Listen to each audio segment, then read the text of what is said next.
August মাস থেকে আপনার নাগরিকত্ব প্রমাণ না করতে পারলে আপনার কিন্তু নাম ভোটার কার্ড থেকে বাতিল হয়ে যাবে। হ্যাঁ, একদমই ঠিক শুনছেন। আপনারা সবাই জেনে গেছেন যে পশ্চিমবঙ্গে কিন্তু আবার যে ভোটার ভেরিফিকেশন শুরু হয়ে গেছে। এই ভোটার ভেরিফিকেশন করতে গেলে আপনার কি কি ডকুমেন্টস লাগবে, কোথা থেকে আপনারা সেই ডকুমেন্টস পাবেন এবং আপনাদের ফর্মটা কোথায় পাবেন, তার সম্পূর্ণ তথ্য থাকছে আজকের এই ভিডিওটিতে। তো ভিডিওটাকে কিন্তু আপনারা একদমই স্কিপ করবেন না, সম্পূর্ণ দেখবেন, না হলে কিন্তু বুঝতে পারবেন না। পরবর্তীকালে যদি আপনাদের এই ডকুমেন্টসগুলো না থাকে এবং আপনারা যদি প্রমাণ করতে না পারেন তাহলে কিন্তু আপনাদেরই বিপদ হতে পারে। তো অবশ্যই ভিডিও লাস্ট পর্যন্ত দেখুন।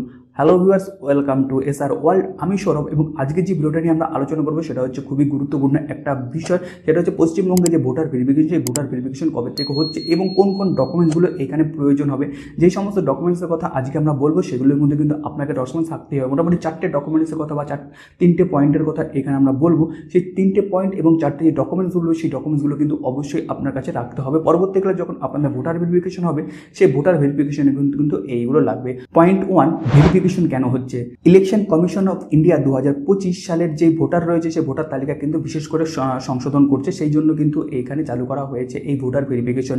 মানে যেই সমস্ত ভোটারদের বাইরে থেকে এসছে, এখানে ভোটার হয়ে গেছে, তারা এই দেশের নাগরিকত্বই না, সেই সমস্ত ভোটার লিস্ট কিন্তু সম্পূর্ণই বাতিল হয়ে যাবে। এইবার কি করে আপনাদের কাছে ভোটার ভেরিফিকেশন হবে? প্রথমত বিএলও অফিসার থেকে বিএলও অফিসার আপনার বাড়িতে আসবে। সে আসার পর একটা ফর্ম দেবে। সেই ফর্মটা আপনাকে হিন্দিতে হতে পারে, ইংরেজিতে হতে পারে, বাংলাতে হতে পারে। তো যেটা প্রযোজ্য আপনি সেটা নেবেন, ফিল আপ করবেন এবং জমা দেবেন। এছাড়া আপনারা এই ফর্মটা ডাউনলোড করে নিতে পারেন অফিসিয়াল ওয়েবসাইট থেকে বা অ্যাপ্লিকেশন মাধ্যমেও কিন্তু আপনারা করতে পারেন, যার লিঙ্ক আপনার ডেসক্রিপশনে পেয়ে যাবেন। 2 নম্বর পয়েন্ট হচ্ছে সুপ্রিম কোর্ট বনাম ইলেকশন কমিশন। সুপ্রিম কোর্ট কিন্তু বৈধ কতগুলো নথির কথা বলেছিল, যেগুলোর মধ্যে রয়েছে Aadhaar card, ration card, voter card রয়েছে। সেই ভোটার কার্ড থাকলেই কিন্তু আপনার যে ভোটার ভেরিফিকেশন সেটা হয়ে যাবে। কিন্তু ইলেকশন অফ কমিশন কিন্তু সম্পূর্ণই মানছে না বিষয়টা, এবং তার জন্য কিন্তু এই বিষয়টা এখনো পর্যন্ত কিন্তু বিচারাধীন রয়েছে।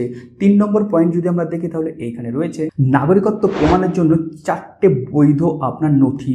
এই 4টে বৈধ নথির মধ্যে কিন্তু আপনাকে একটা থাকতেই হবে। প্রথম যেটা রয়েছে সেটা হচ্ছে জন্ম সার্টিফিকেট। জন্ম সার্টিফিকেটটা কিন্তু আপনার যে সরকার দ্বারা যে স্বীকৃত জন্ম সার্টিফিকেট সেটা থাকতে হবে। এটা থাকলে কিন্তু আপনার যে ভোটার ভেরিফিকেশন সেটা কিন্তু হয়ে যাবে।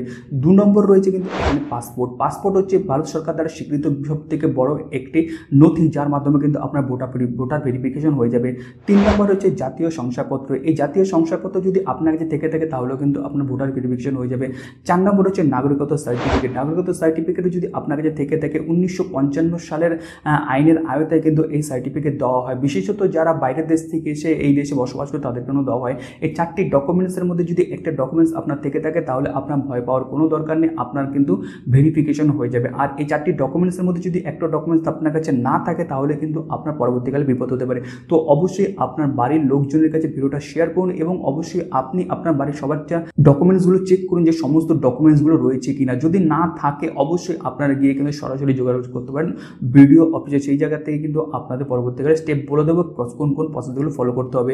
আর যদি থেকে থাকে তো খুবই ভালো কথা। তো এই ছিল মোরাল অফ দ্য স্টোরি। তো এই কটার মধ্যে আপনার কোন কোন ডকুমেন্টস নেই এবং কোন কোন ডকুমেন্টস রয়েছে সেটা কিন্তু অবশ্যই কমেন্ট বক্সে কমেন্ট করবেন।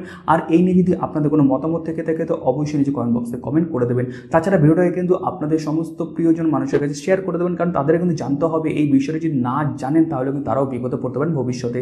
তো আশা করছি ভিডিওটা আজকে আপনার জন্য খুব হেল্পফুল হবে। ভিডিও যদি একটু আপনাদের হেল্পফুল হয়ে থাকে তো অবশ্যই ভিডিও লাইক করে দেবেন, শেয়ার করে দেবেন। চ্যানেল নতুন হয়ে থাকলে অবশ্যই আমাদের এই চ্যানেলটিকে সাবস্ক্রাইব করে রাখবেন। ওকে, খুব ভালো থাকবেন, সুস্থ থাকবেন। থ্যাংক ইউ অ্যান্ড জয় হিন্দ।